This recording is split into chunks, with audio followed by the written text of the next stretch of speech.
Alright. Anyway, so yesterday I went to my friend's party. It was an all-day sort of situation. And, it was a decent time. It was cool because his father had, just basically allocated a ton of money into having, personal food trucks that would just serve you food free of charge to anyone who ordered it. I mean, of course, he paid for it ultimately, but we had ice cream truck and a Greek truck that served Greek food, which was just a lot of fun, and everyone appreciated it. And they also had a giant paella bowl, which was the largest paella bowl I think I've ever seen. I mean, I've definitely never seen a larger one. It's this thing was a solid probably 4-foot diameter paella pan, and they were just cooking it on a propane burner. It was pretty impressive. Anyway, so at this party, I made sure to put on sunscreen because it was pretty bright out, and immediately. So an interesting thing that happened is when I first arrived, the first order of business was to go to this food truck. I arrived at the same time that another one of my friends had arrived, and there was a line for the food truck. So, I think the right thing to do in this situation is to go to the end of the line, because that's classic etiquette. So that's what I did. I went to the end of the line. My friend, who also got there at the same time I did, just started talking to my friends who were kind of already at the front of the line. So people who we normally hang out with are at the front of the line, and I was not going to hang out with them because I was going to wait on the back of the line. And my other friend just decided to cut the line because he knew the people who were at the front, and he ultimately got his food first, which is an important point, because no one really pressured him about it, and he got his food faster than I did, and he also had the added benefit of being able to hang out with friends while waiting online, whereas I was kind of just sitting in the back. So, it just goes to show that sometimes you can get away with doing something that is not necessarily socially acceptable, and it just totally works out for you, and you get the better of both worlds when you do that. So it's just an example of that I noticed in my life. After that, I had a pretty interesting conversation with a friend who is a year older than me, so he is already done with his first year of college, and he was telling me about his experience playing poker in college, and how he's begun doing online poker tournaments, as well as attending casinos and whatnot, and how he's ultimately going to try to make it a profession of sorts, which apparently is more common than I really expected, according to him. So that is interesting.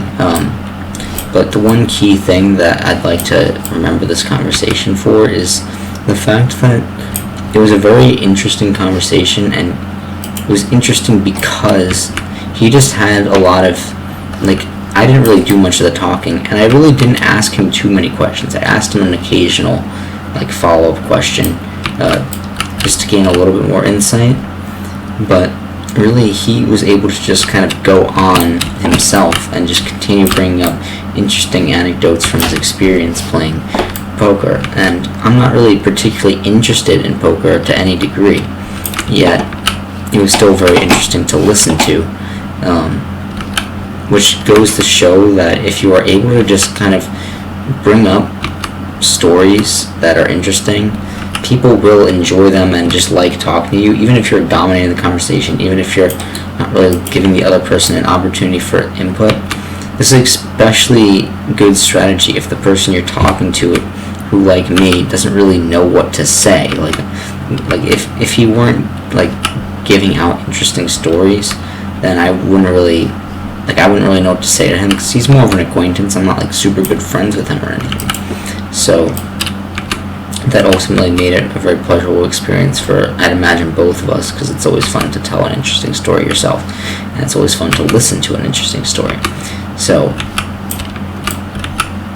yeah, that worked out quite nicely.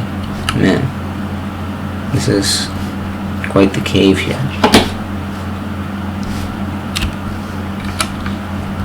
I don't know how I'm gonna manage this cave. I wonder if there's any pockets for air.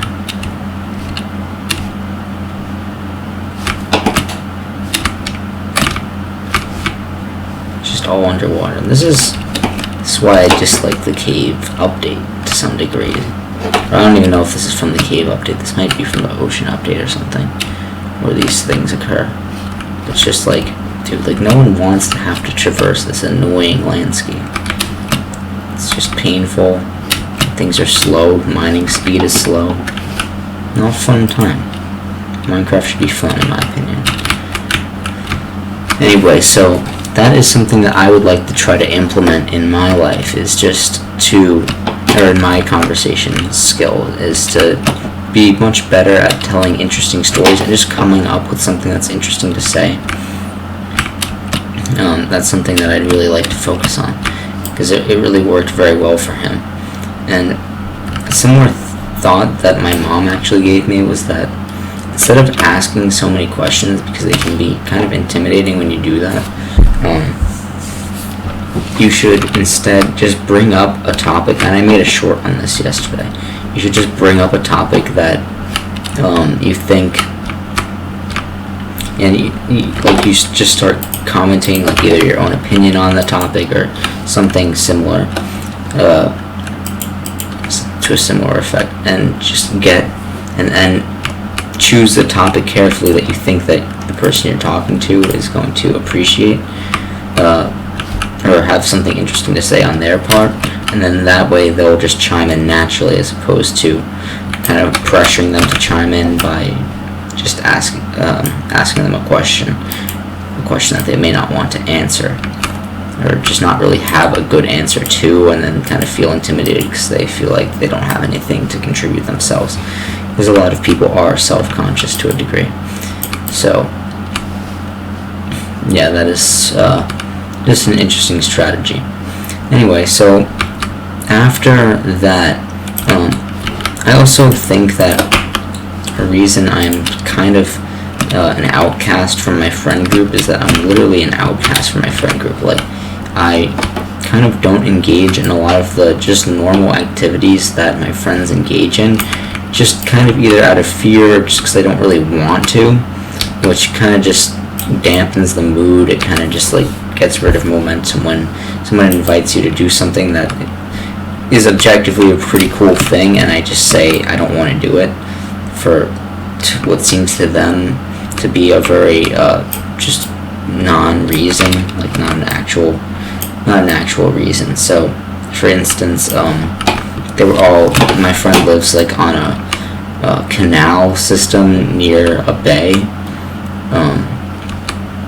and so they were all like swimming in the canal and like on like a jet ski and like on a kayak, and it was objectively a fun time. Now, I didn't bring my bathing suit, but I didn't bring my bathing suit because I knew I didn't want to go into the water, even though I knew it was like definitely a thing that was going to happen.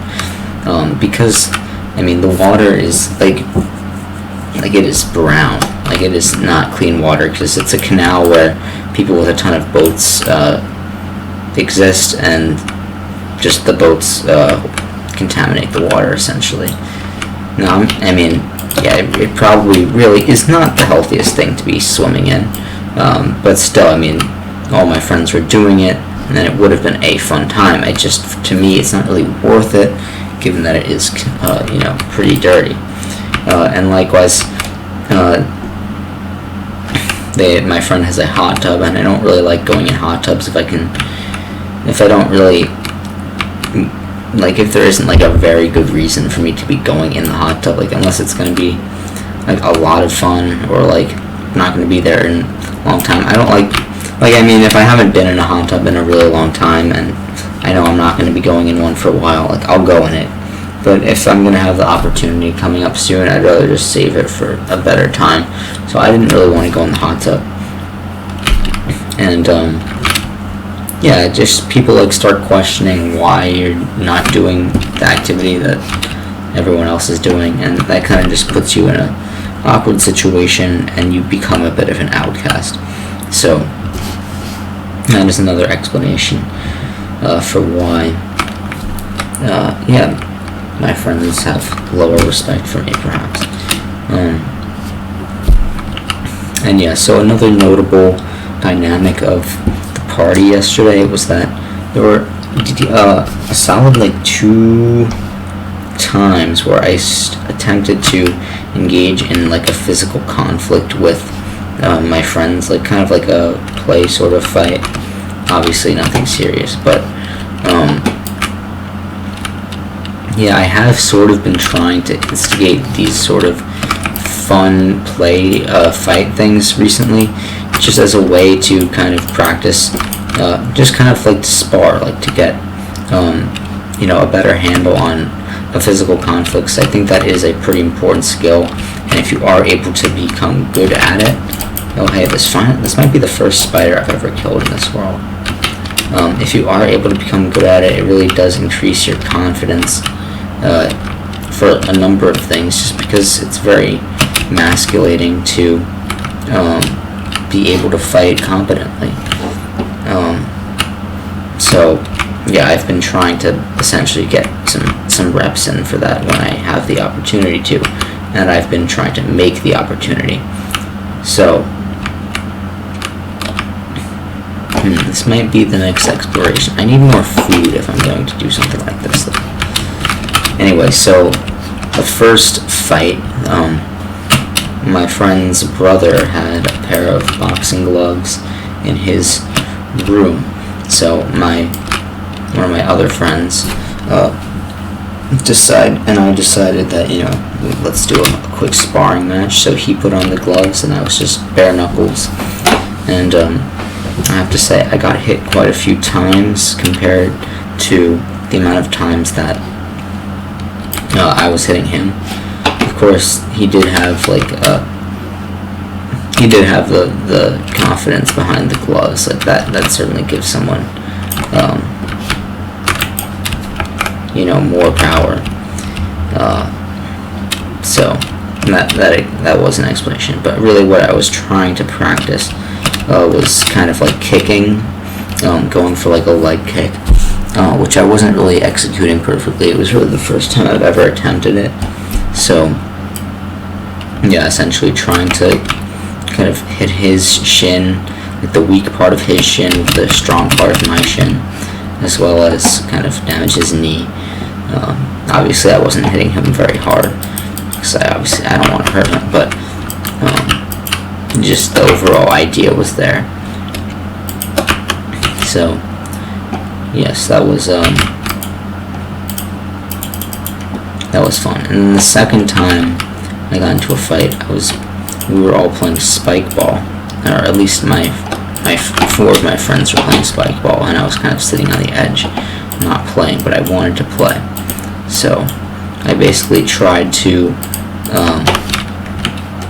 use force to get my friend to basically steal his position in the game so that I could be playing. And in this case, it was not a success. He did pretty much show me up and sort of outpowered me. Not that I think part of my issue when it comes to fighting is that, especially play fighting, is that I'm just not really ready to exert a reasonable amount of force. Obviously you don't want to be exerting so much force on the person you're going against to where you're going to actually hurt them, because that's not the goal. But the thing is that I'm not really used to exerting enough force that you can actually just not get absolutely destroyed. I think I need to find a better balance of exerting enough force where I'm not actually going to hurt them, but enough where at least I'm able to actually can have some level of control over the situation. I think if I can do that, that's where things are going to be important, because in a real fight you can't have any, you can't really hold back. You got to actually try to hurt the other person. So you can't just practice without having a level of force, So yeah, that was that.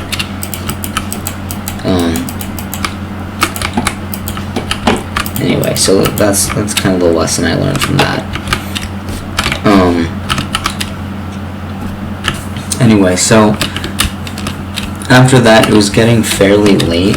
So actually, I'm gonna end the video here because I just realized it's like a 15-minute video.